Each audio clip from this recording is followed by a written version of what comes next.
preparing for his annual State of the State address, what he'll discuss, and why this year is different.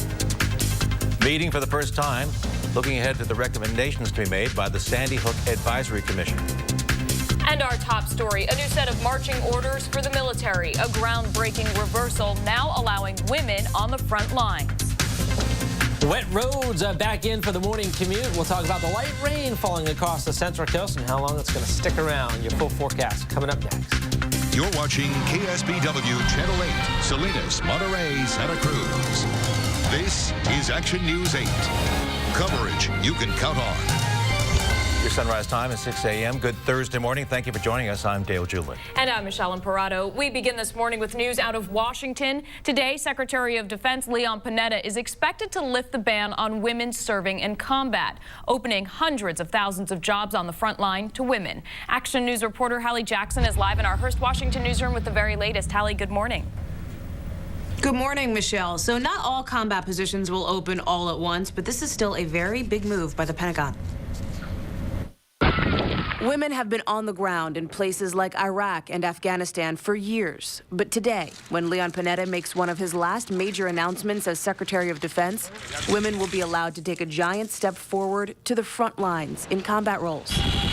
The Joint Chiefs of Staff have recommended overturning a ban put in place nearly 20 years ago, barring women from many combat positions. Some branches have already begun to open ranks, like the Navy, which lets women serve in submarines. There's always going to be an aversion to change.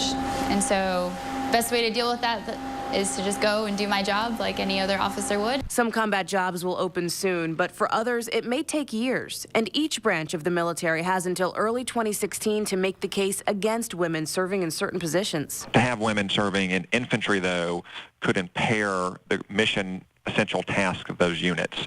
And that's been proven in study after study, just from a matter of, it's nature, upper body strength and physical movements and speed and endurance and so forth. If the women can't meet the standards, then they don't get to graduate from the program to do the mission. But if they can meet the standards, then we've just gained another soldier who is willing to serve this nation and willing to lay their lives down in a combat role. And that's good for our military. Military leaders will need to let the Pentagon know by mid-May how they plan to comply with this new defense decision, Michelle. And Hallie, how will this decision to allow women in combat be judged in the court of public opinion?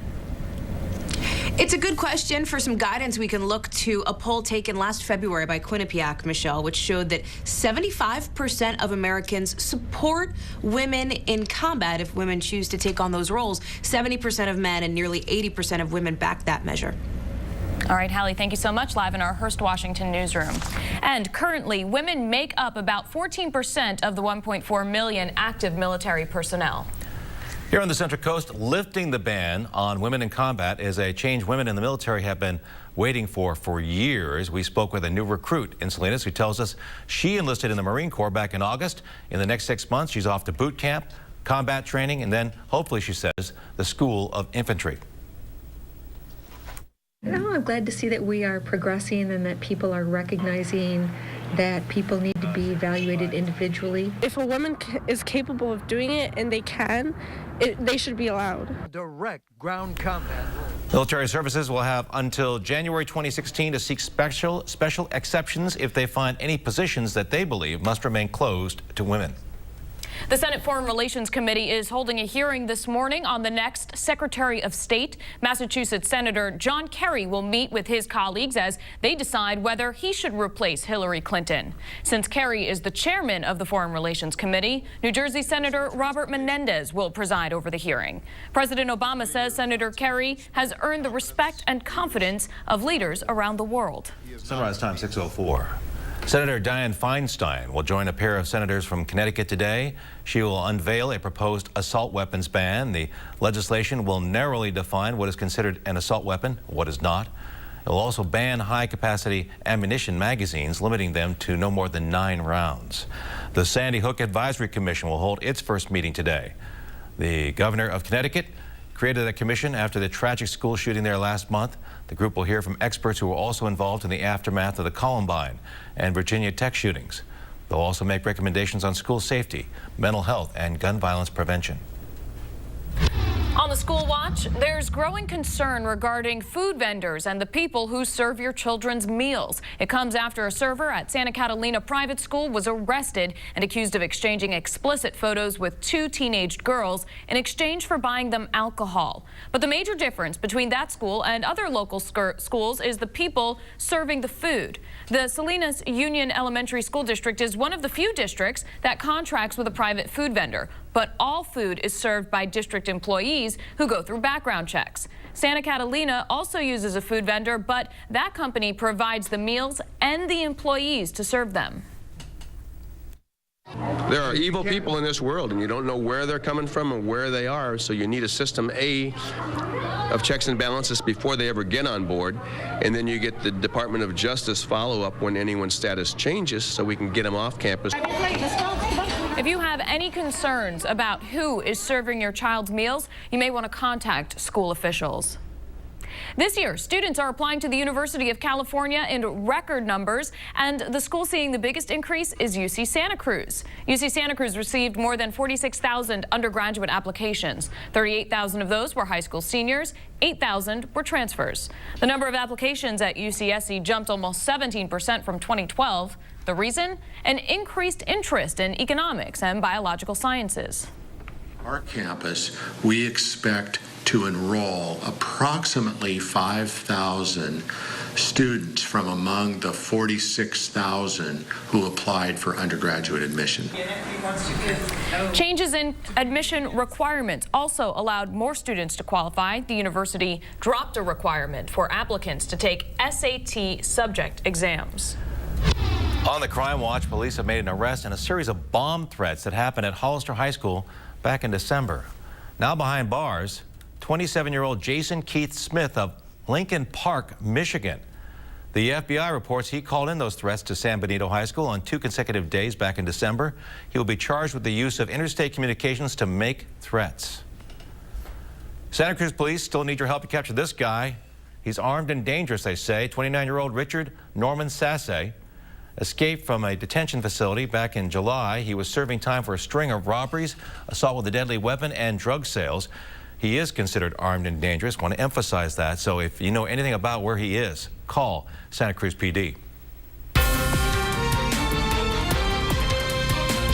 In news around the state, Governor Brown will deliver the annual State of the State address this morning, where he's expected to talk about the budget. Today will be his first State of the State since Democrats won 2/3 majorities in both the Senate and the Assembly. The last time this happened was in the 1880s. Governor Brown proposed a deficit-free, nearly $98 billion budget 2 weeks ago. His proposal spared most program cuts and offered new spending for kindergarten through 12th grade schools. And you can watch the governor's State of the State address live as he delivers it from the Capitol building. It's scheduled to begin just after 9 o'clock this morning, and we will have it live for you on Central Coast ABC, or you can watch it on your computer or your mobile device. Just go to KSBW.com. I just peeked my head outside about half an hour ago. It's raining in Salinas, Lee. Oh, great news.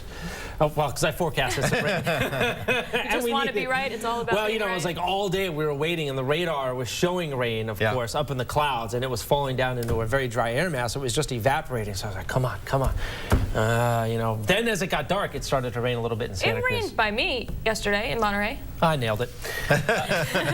Kidding. Every once in a while we get it right. 51 in Santa Cruz right now, 50 in Monterey. Still pretty mild out there. Again, this air mass actually just coming in mostly from the south. You can see the rain is coming up from the south, and Southern California getting some rain, so good for them. They could certainly use it. They didn't get nearly what we got in the beginning of the season, so they could really use some. We could use some too, and that's about what we're getting. A little, some, not much. 1/10 to about 1/4 of an inch when it's all said and done. You can see that, again, this is all on the light side, so the roads are wet, but the wind is not up, and it is not going to pour down on you heavy. Mostly cloudy for the rest of the day. Again, a little bit light rain. Most of it will be focused from about Monterey and Salinas southward, especially as we go through the afternoon. That low will pull south, pull moisture, most of the moisture down away from us. 61 in Santa Cruz and Marina today, about 60 in Monterey, 64 Carmel Valley, not much of a range, 63 Salinas and King City, and again, those upper 50s to low 60s in the Santa Clara Valley. Quick peek at the weekend, just showing another chance of showers Saturday, Sunday, Monday, but again, it's just a chance. Otherwise, it's a mix of sun and clouds. Let's get a check on the morning commute now with the wet weather, Michelle, how does it look? Well, it's not looking too bad right now anyway. We do have slippery conditions, and CHP has requested that the overhead signs be turned on for the folks headed out on Highway 17. That always is trouble there. And CHP is actually looking for somebody driving in the wrong direction on Highway 17. Last seen in the fast lane on Highway 17 northbound lanes. CHP headed out there to see if they can find that person.